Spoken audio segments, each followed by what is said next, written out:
Do you recall any particularly humorous or unusual events? I was gonna tell you one that's kind of messed up, but That's right. it's funny. So it'll align with our humor. So humor in the military and humor even in my career now, it's not. It's very rough around the edges. Okay. So this is funny to us in the military. I hope you find humor in it, but maybe you won't. So I was stuck on a post in Afghanistan.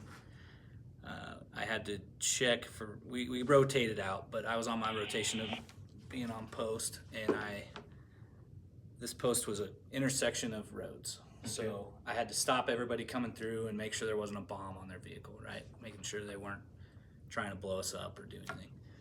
So stopping vehicles. I get this couple on a moped. So they drive up to my post. It was me and an Afghan dude. So we had no, like, he didn't speak English and I didn't speak Afghan. So this thing pulls up. It's a husband driving with his wife behind him, and she's like holding something. And so I'm like nervous. I'm pretty like, oh, like, be ready. So me and this dude, and he's kind of high alert too. I can tell he's nervous. We do our thing. We use our tactics. We check it out, and it turns out to be, this is sad, but it turns out to be a dead infant. Okay. So she's holding a dead infant. So we thought it was a bomb, you know. And then I have to look and I peek, and it's a dead infant, and it's like, that was harsh for me, right? Like, I'm like, oh man, this is terrible. Like, why am I seeing this, right? Well, I go back, I get off post, and then I rest, and then I tell my buddies about it, and I'm like, man, that wasn't good seeing that, you know, that sucked. Did you personally keep like a diary, like, to yourself? Like, would you write anything down, like, you know? No, I tried to take a lot of pictures with some Kodak cameras, so you still had to like go turn those in, and like it wasn't a cell phone, you know, where you take a picture, you still had to take those cameras in. And no, I didn't keep a diary though. Okay. I mailed a lot of letters, you know, and I wrote my dad a lot about what happened and things that I experienced. So like my 21st birthday was crazy. Wrote about it. He still got that letter. But were they able to like write you back? Like, yeah, it just took forever. So it'd be like 30 days in between letters. So I actually had a girlfriend when I left and didn't have her when I got back. I was going to ask that later. Yeah. I was going to like, did you leave with any relationships or? Yeah, so I had a girlfriend when I left, and our mail got, the helicopter that carried it went down, and so our mail was blowing all over. Well, about 2 months later, I got a progression of letters from her that were angrier and angrier. So she didn't realize that I sent the letters, they just weren't getting to her. So she like didn't understand, but she basically, the last letter was just her mad yelling at me through a letter about how I don't talk to her and I should take the time if I cared about her, blah blah blah. And I still got it. It's funny. Like, how are you supposed to? Like, yeah, exactly. Okay. Do you recall the day your service ended? Yeah, it was happy. It was happy for me. I was ready to get out. Do you guys have like a ceremony thing? Like how does that work? We get what's called a DD-214. It's a piece of paper. You get it signed. You get it signed by the right people, and then you leave. It's kind of that simple. Once it's in hand, you just leave the base. And you just got to go home, like? Yep, I just drove home. I had 2 buddies from high school come, and they drove with me, so. Okay.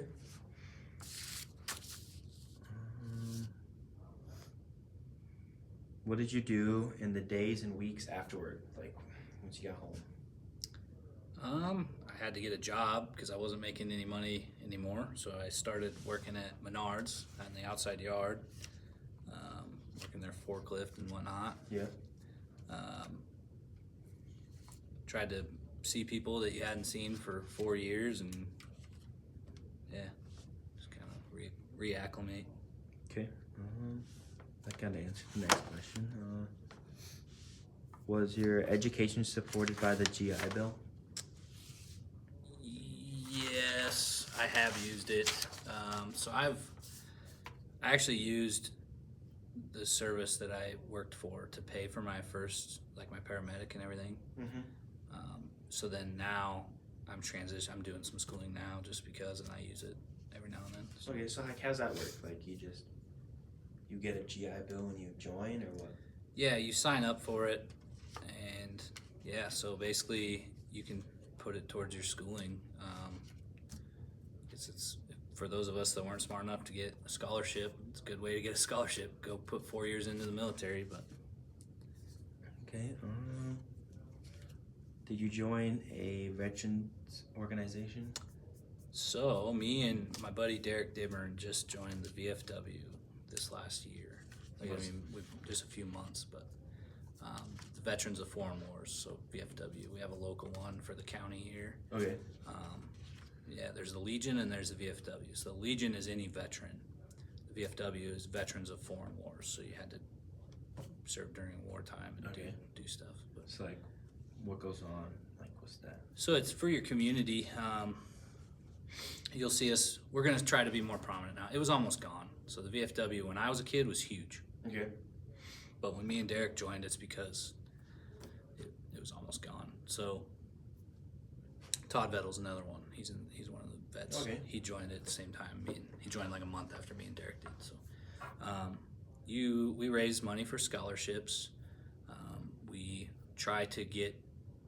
Our big goal is going to be that people that are interested in going into the military, we're going to give them a place they can come and ask questions, meet veterans. We can talk about our experiences.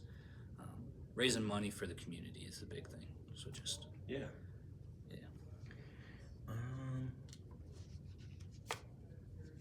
So as a career after the war, you volunteer at the fire department? So here in Aurora, we have a combination department. So there's 13 paid people on our fire department. Okay. Those are ambulance people, because 85% of the calls we go on as a fire department are actually EMS or ambulance. Yep. So our ambulance personnel are paid firefighters and EMS, paramedics and everything. So yeah, I'm actually the EMS supervisor, so I'm in charge of the ambulance. Okay. Just went on a call right before here. I was almost late. I had to text your teacher and say I might be late because we had to run on one.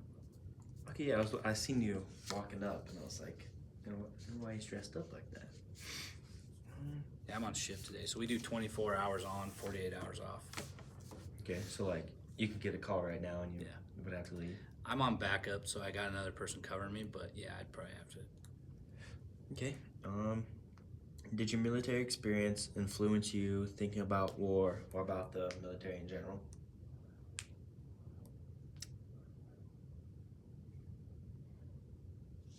So, yeah, I mean, once you experience that stuff, it doesn't go away. There's traumas, there's things that you experience that you're never going to forget. Yeah. I mean, I'll go in depth here. I don't care. It's just as bad in this job. I mean, you see things that you shouldn't, but it's the right person is meant to be doing that, Yeah. I took away some good experiences in the military, and there were some traumatic stuff too, but I signed up, I knew that's what I wanted to do. So I'm okay with it, and I'm okay with talking about it, but some people aren't. The thing for me, it's like I said, one guy in that picture isn't around anymore because he killed himself. Just from like the drama and everything? Yeah, from that deployment. I've known 12 guys that have killed themselves since 2010. So in 13 years, 12 people that I've known and served with very closely have killed themselves. Is that just from like everything you see and everything that happens throughout your... Yeah, I think it's honestly, they don't adjust. So they come back into the civilian world. They're used to being told what to do. And some of the traumas, but I think it's mainly they just don't know what to do with themselves, and they dig into a hole, whether it's alcohol or drugs or whatever else. I think they just need a purpose, and I found a purpose with this. Yeah. So to me, this is what saved my life from doing that. So I was just about to ask that. It's like, this. Is there something that, like, did you ever have like an experience like that where like you just had thoughts going through your head or? Sure. Yeah, when I first got back. Yeah. I got in a low spot. I was living paycheck to paycheck.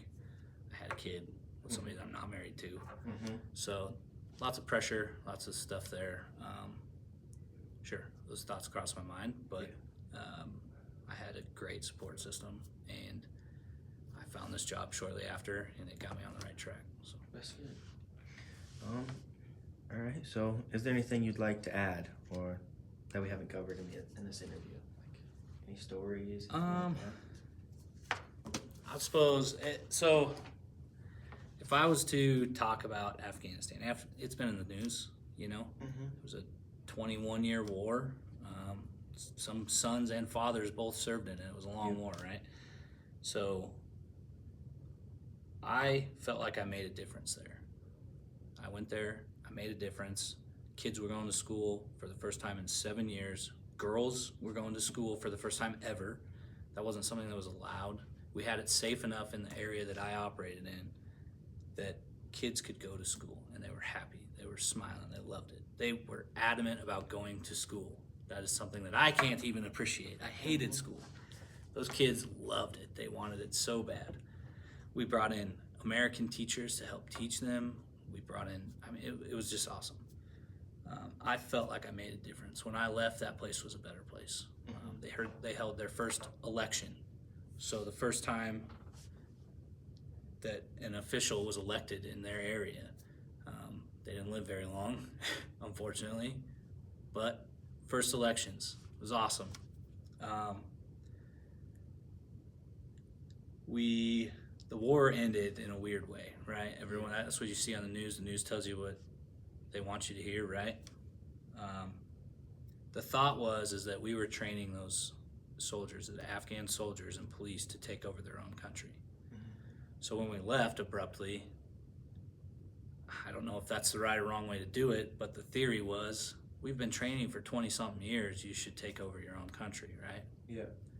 They didn't. So now we're hearing on the news that they're just getting throttled again, and it's back to the way it was before. Everything just reset. So I have like mixed feelings about it. So a lot of people ask me that question. How do I feel about how we pulled out of Afghanistan? So that's something that I would like to address here, is that I don't know how I feel. It's mixed feelings. I felt like I made a difference, even if it was a moment in time and that's it. And if it was all undone by us pulling out, then I guess why didn't they help themselves, you know? Yeah. So, yeah, I just wanted to know